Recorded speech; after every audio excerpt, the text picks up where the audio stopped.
ꯃꯌꯥꯝ ꯑꯩꯈꯣꯏ ꯑꯥꯗ ꯂꯩꯃꯤꯟꯅꯕ ꯏꯆꯦꯗꯣ ꯁꯤꯗ ꯑꯃꯨꯛ ꯊꯦꯡꯅꯔꯦ ꯑꯩꯈꯣꯏ ꯉꯁꯤ ꯏꯆꯧꯕꯤꯒꯤ ꯁꯣꯞꯄꯤꯡ ꯈꯔ ꯇꯧꯊꯧꯔꯦ ꯑꯗꯨ ꯐꯣꯀꯁ ꯇꯧꯔꯒꯦ ꯑꯗꯨꯗꯨꯒ ꯍꯧꯖꯤꯛ ꯂꯛꯁꯃꯤ ꯀꯤꯆꯟꯗ ꯆꯥꯛ ꯆꯥꯕ ꯑꯃꯨꯛ ꯂꯥꯛꯏꯅꯦ ꯃꯌꯥꯝ ꯂꯛꯁꯃꯤ ꯀꯤꯆꯟ ꯎꯠꯆꯔꯛꯀꯦꯀꯣ ꯑꯗꯨꯒ ꯏꯃꯥ ꯀꯩꯊꯦꯜꯗ ꯆꯪꯉꯒ ꯄꯣꯠ ꯆꯩ ꯑꯃꯨꯛ ꯂꯩꯔꯗꯣꯏꯅꯦ ꯁꯤꯗ ꯆꯪꯉꯒ ꯑꯃꯨꯛ ꯆꯥꯛ ꯆꯥꯔꯨꯒꯦ ꯅꯠꯇꯦꯗ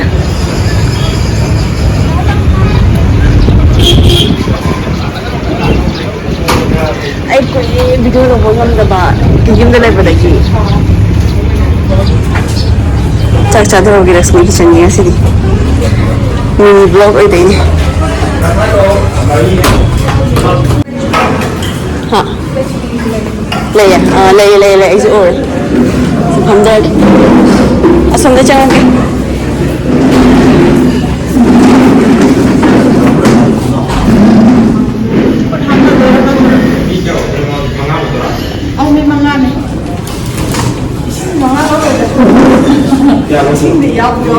ꯃꯌꯥꯝ ꯆꯥꯛ ꯉꯥꯏꯁꯦ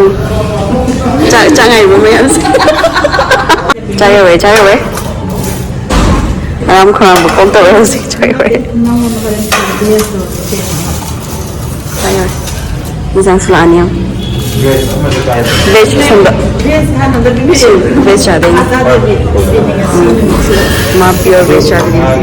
ꯉꯥꯒꯤꯔꯣ ꯚꯦꯖꯀꯤ ꯊꯥꯂꯤ ꯑꯩꯈꯣꯏ ꯂꯣꯏꯔꯀꯥꯟꯗ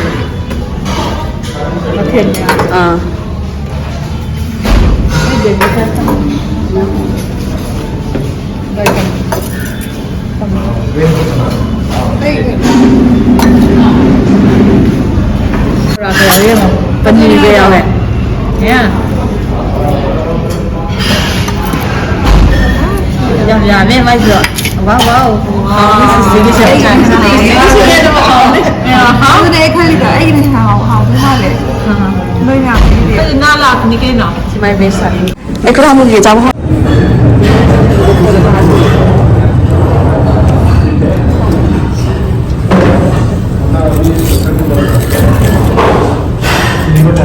bạn giúp mình sợ lên quả nó ngon chưa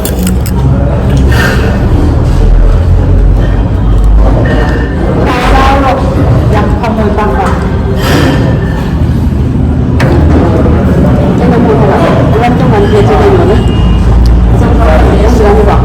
mình mua vào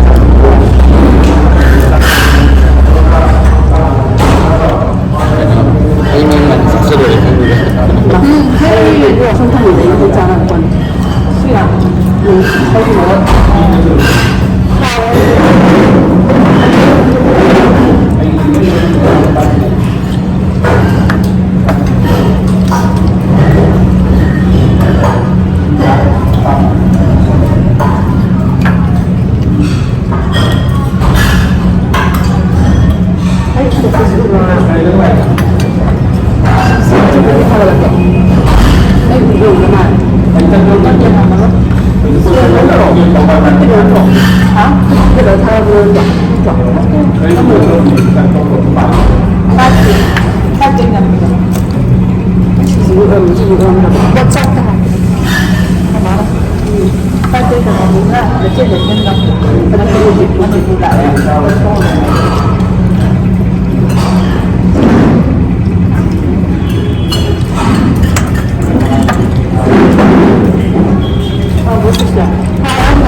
Thì là mày cũng là có xanh để không ăn nữa.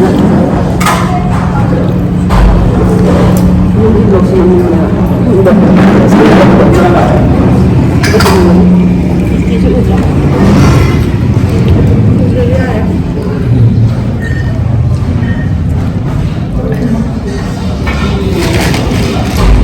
ꯑꯩꯈꯣꯏ ꯆꯥꯕ ꯂꯣꯏꯔꯦ ꯑꯩꯈꯣꯏꯒꯤ ꯄ꯭ꯂꯦꯠꯁꯦ ꯑꯃꯨꯛ ꯑꯁꯨꯝꯅ ꯍꯋꯥꯏ ꯊꯣꯡꯕꯗꯪ ꯂꯩꯕ ꯅꯠꯇꯦ ꯀꯩꯝ ꯂꯩꯔꯝꯗ꯭ꯔꯦ ꯑꯗꯣ ꯏꯃꯥ ꯀꯩꯊꯦꯜꯅ ꯀꯩꯝ ꯄꯥꯡꯉꯔꯒꯦ ꯍꯥꯏꯅꯔꯁꯦ ꯍꯧꯖꯤꯛ ꯏꯃꯥ ꯀꯩꯊꯦꯜ ꯆꯠꯂꯦ ꯏꯃꯥ ꯀꯩꯊꯦꯜ ꯆꯠꯂꯦ ꯌꯧ ꯃꯌꯥꯝ ꯁꯤꯅ ꯑꯩꯈꯣꯏ ꯏꯟꯁꯥꯡ ꯅꯥꯄꯤ ꯌꯣꯟꯕ ꯏꯃꯥ ꯀꯩꯊꯦꯜꯅꯦꯕ ꯑꯩꯈꯣꯏꯅ ꯆꯠꯇꯣꯏꯁꯤꯅ ꯐꯤꯔꯣꯟ ꯌꯣꯟꯕ ꯏꯃꯥ ꯀꯩꯊꯦꯜ ꯆꯠꯇꯣꯏꯕ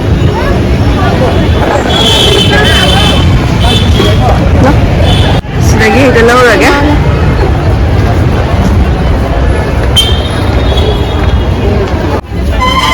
ꯐꯅꯦꯛ ꯈꯜꯂꯤ ꯑꯩꯈꯣꯏ ꯑꯁꯤ ꯄꯥꯏꯔꯤꯕ ꯐꯤꯁꯦ ꯑꯁꯤꯒ ꯆꯥꯟꯅꯕ ꯐꯅꯦꯛ ꯈꯜꯂꯤꯕ ꯑꯁꯤꯒ ꯍꯥꯏꯐꯦꯠ ꯆꯥꯟꯅꯔꯕ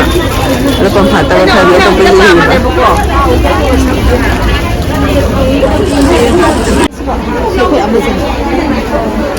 ꯁꯤ ꯑꯩꯈꯣꯏꯅ ꯌꯦꯡꯉꯤꯁꯦ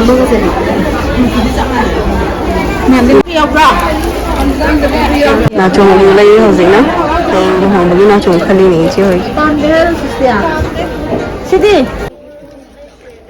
ꯕꯤꯟꯗꯤ ꯂꯩꯒꯦ ꯁꯦꯟꯗꯜ ꯑꯃꯨꯛ ꯌꯦꯡꯉꯦ ꯕꯥꯠꯔꯨꯝ ꯆꯄꯜ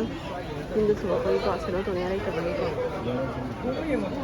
ꯑꯗ ꯍꯥꯏꯕꯗꯣ ꯑꯁꯦꯡꯕ ꯂꯧꯗꯧꯕ ꯍꯥꯏꯕꯤꯔꯛꯑꯣ ꯇꯧꯋꯤꯀꯣ ꯗꯦꯠ 7 ꯑꯃꯨꯛ ꯎꯅꯁꯤꯀꯣ ꯅꯥꯀꯟꯗ ꯄꯨꯂꯤꯁꯁꯨ ꯀꯟꯅ